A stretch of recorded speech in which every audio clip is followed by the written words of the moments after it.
خداوند کے زندہ اور پاک کلام میں سے سیموئیل کی پہلی کتاب اس کا 19واں باب۔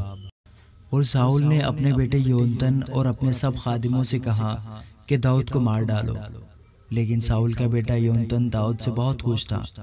سو یونتن نے داؤد سے کہا، میرا باپ تیرے قتل کی فکر میں ہے، اس لیے تو صبح کو اپنا خیال رکھنا اور کسی پوشیدہ جگہ میں چھپے رہنا، اور میں باہر جا کر اس میدان میں جہاں تو ہوگا اپنے باپ کے پاس کھڑا ہوں گا اور اپنے باپ سے تیری بابت گفتگو کروں گا، اور اگر مجھے کچھ معلوم ہو جائے تو میں تجھے بتا دوں گا۔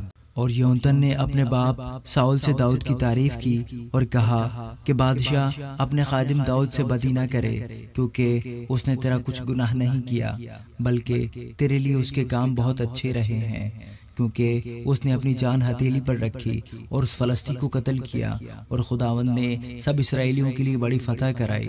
تو نے یہ دیکھا اور خوش ہوا، پس تو کس لیے داؤد کو بے سبب قتل کر کے بے گناہ کے خون کا مجرم بننا چاہتا ہے؟ اور ساؤل نے یونتن کی بات سنی، اور ساؤل نے قسم کھا کر کہا کہ خداوند کی حیات کی قسم ہے، وہ مارا نہیں جائے گا۔ اور یونتن نے داؤد کو بلایا اور اس نے وہ سب باتیں اس کو بتائیں، اور یونتن داؤد کو ساؤل کے پاس لایا، اور وہ پہلے کی طرح اس کے پاس رہنے لگا۔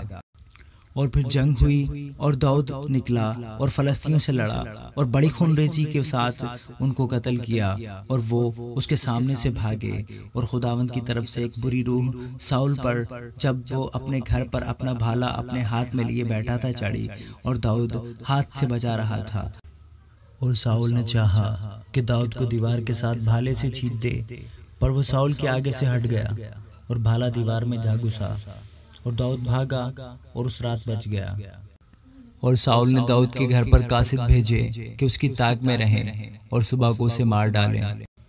سو داؤد کی بیوی میکل نے اس سے کہا، اگر آج کی رات تو اپنی جان نہ بچائے تو کل مارا جائے گا۔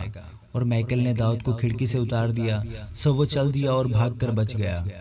اور میکل نے ایک بت کو لے کر پلنگ پر لٹا دیا، اور بکریوں کے بال کا تکیہ سرانے رکھ کر اسے کپڑوں سے ڈھانک دیا۔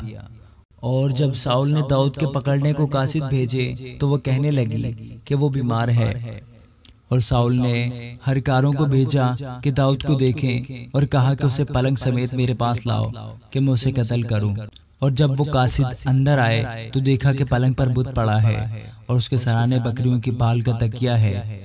تب ساؤل نے میکل سے کہا کہ تو نے مجھ سے کیوں ایسی دغا کی اور میرے دشمن کو ایسا جانے دیا کہ وہ بچ نکلا؟ میکل نے ساؤل کو جواب دیا کہ وہ مجھ سے کہنے لگا، مجھے جانے دے، میں کیوں تجھے مار ڈالوں؟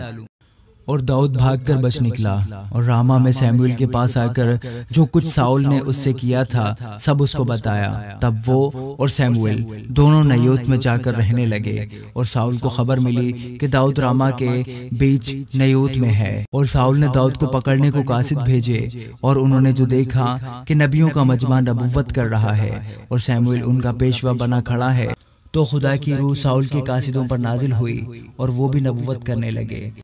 اور جب ساؤل تک یہ خبر پہنچی تو اس نے اور قاصد بھیجے اور وہ بھی نبوت کرنے لگے۔ اور ساؤل نے پھر تیسری بار اور قاصد بھیجے اور وہ بھی نبوت کرنے لگے۔ تب وہ آپ راما کو چلا اور اس بڑے کنویں پر جو سیکو میں ہے پہنچ کر پوچھنے لگا کہ سیموئیل اور داؤد کہاں ہیں؟ کسی نے کہا کہ دیکھ وہ راما کے بیچ نیوت میں ہے۔ تب وہ ادھر راما کے نیوت کی طرف چلا، اور خدا کی روح اس پر بھی نازل ہوئی، اور وہ چلتے چلتے نبوت کرتا ہوا راما کو نیوت میں پہنچا، اور اس نے بھی اپنے کپڑے اتارے اور وہ بھی سیموئیل کے آگے نبوت کرنے لگا۔ اور اس سارے دن اور ساری رات ننگا پڑا رہا، اس لیے یہ کہاوت چلی، کیا ساؤل بھی نبیوں میں ہے؟ آمین۔